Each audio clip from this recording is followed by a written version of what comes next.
नमस्कार. कथासागरमध्ये सगळ्यांचं स्वागत. आज कथासागर समर स्पेशल याच्यामध्ये आपण एक अतिशय टची भावूक होणारी अशी गोष्ट ऐकणार आहोत. गंमत म्हणजे ही गोष्ट खरी आहे, काल्पनिक बिलकुल नाही. बऱ्याच वर्षांपूर्वीची गोष्ट. टी व्हीवर एक छोटीशी बातमी दाखवली होती आणि ती बातमी मी बघितली आणि मग मला असं वाटलं, अरे याच्यावर गोष्ट होऊ शकेल छान. एवढंच नव्हे तर ती बातमी कोण होती, काय होती, लोक विसरली पण असतील, पण गोष्ट लिहिल्यामुळे आणि त्याला अक्षररूप प्राप्त झाल्यामुळे ते पुस्तकामध्ये समाविष्ट झाली. गोष्टीचं नाव आहे नातं. अर्थ सांगायची गरज नाही आहे. मला असं वाटतं की आता सुट्टी आहे ना, म्हणजे सुट्टीच्या काळामध्ये पूर्वी माझा मुलगा जेव्हा लहान होता तेव्हा माझा मुलगा आणि त्याचे मित्र, माझी मुलगी, सोसायटीतली इतर काही मुलं, आमचं जे डायनिंग रूम होती त्या ठिकाणी नाटकं त्यांची रंगायची, लिहायची, ते सादर तेच करायचे आणि असं डायनिंग टेबल वगैरे होतं, त्याचा त्यांचा प्लॅटफॉर्म बनायचा आणि मस्तपैकी नाटकं वेगवेगळी सादर करायची. तसंच मला असं वाटतं आत्तापासून जर तुम्ही प्रयास केलात तर छोटंसं नाटक नाही म्हणता येणार, पण नाटुकलं नक्कीच तयार होईल. तुम्ही प्रयत्न करून बघा.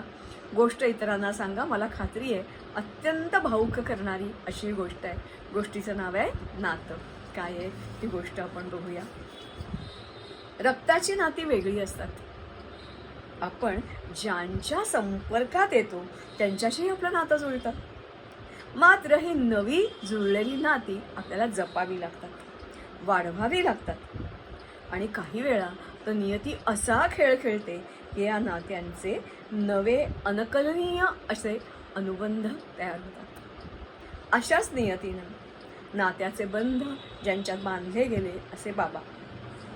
दिल्लीत वरिष्ठ गटातल्या राष्ट्रीय सुवर्ण पदक विजेत्याचे बाबा. आपल्या कापऱ्या आवाजात ते बोलत होते. सर्वांसमक्ष. समोर गर्दी होती, डोळे भरून आले होते आणि त्या मुलाच्या पाठीवर हात ठेवून ते सांगत होते, पोरा, तू चांगला पोलीस अधिकारी हो आणि भारतातला अव्वल नंबरचा शूटर. भारताला ऑलिम्पिक सुवर्ण पदक मिळवून दे. दोघांनी एकमेकांना कडकडून मिठी मारली आणि अश्रूंचा पूर दाटला, बघणाऱ्यांच्या आणि त्याही दोघांच्या. बाबांचा मुलगा तो पण होता शूटरच. महाविद्यालयात त्यांनी अनेक बक्षिसं मिळवून तो आता मोठी स्वप्न बघत होता. आता काही कामासाठी तो मुंबईला आला आणि अचानक, कसा माहिती नाही, पण एका गुंडाकडून, का तेही माहिती नाही, मारला गेला. हे मात्र सत्य. मात्र गंमत अशी होती की तो गुंड आणि त्यांचा मुलगा याच्यात विलक्षण साम्य होतं.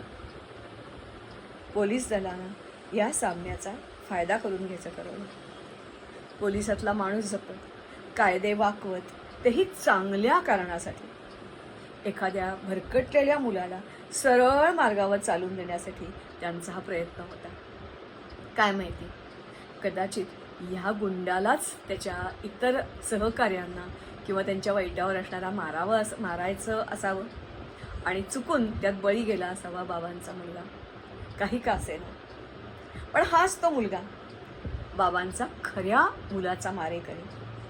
मात्र बाबांना त्यांचा मुलगा मारला हे कळून न देता तो त्यांच्या घरी राहिला, त्यांचा मुलगा म्हणून. बऱ्याच वेळेला त्याचं वास्तव्य असे मुंबईत. पोलिसांच्या देखरेखीखाली त्याचं ट्रेनिंगही सुरू होतं. अशी वर्षामागून वर्ष गेली. तारेवरची कसरत तो करत होता. आईबाबांना जराही थांगपत्ता लागू न देता त्यांच्या मुलाच्या मित्राकडून, पोलिसांकडून त्या मुलाच्या सवयी, इतर गोष्टी जाणून घेऊन त्याचा हरघरीने प्रयत्न चालला होता. कधी कधी त्याला आपला भूतकाळ आठवे.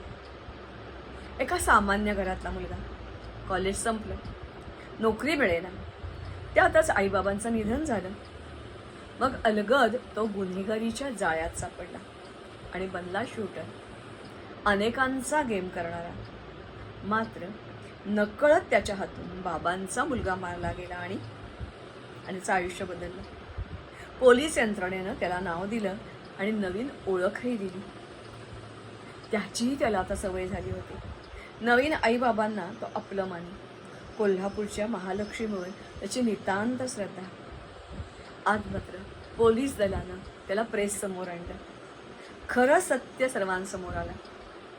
बाबांनाही आज खास आमंत्रण होतं. आज त्यांना त्यांच्या मुलाच्या मृत्यूचं रहस्य समजणार होतं.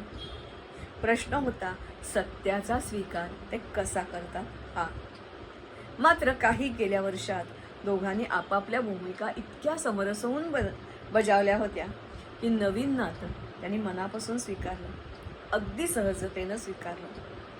नात्याची नवी व्याख्या त्यांनी पचवली. जुनं नाव नवीन, नाव जुनं, आडनाव नव्या बाबांचं.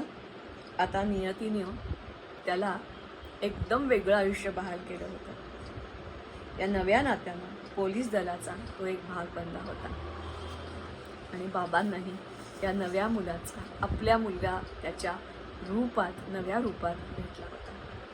अशी हे नातं, अलग वेगळं नातं, जोडलेलं नातं, पण नातं जपण्याचा प्रयत्न ज्याचा केला ते नातं. आपापच्या घरातही काही वेळेला भांडणं होतात. मुलगा आईबाबांना विचारत नाही, आईबाबा सुनेला त्रास देतात. काही वेळेला सून सासू सासऱ्यांची भांडते. बहीण भावंडात पैशावरून कधी कधी भांडणं होतात.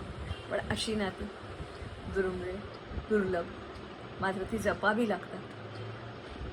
मला असं वाटतंय अतिशय छान भाऊक अशा प्रकारची छोटीशी अर्ध्या 1 तासाची 40 मिनिटाची नाटुकली तुम्ही ह्याच्यावर बसा आणि सादर करा वार्षिकोत्सवात. एकदम आगळी आणि वेगळी. नमस्कार, धन्यवाद. अशीच एखादी कथा घेऊन पुढे लगेचच 3-4 दिवसात भेटते. सध्या जरा मला वेळ लागतोय काही काही गोष्टी करायला, कारण थोडासा हाताला प्रॉब्लेम झाला आहे. पण तरीही मी प्रयत्न करते तुमच्यासाठी, कारण तुम्ही हे माझं आयुष्य, माझा श्वास. नमस्कार, धन्यवाद.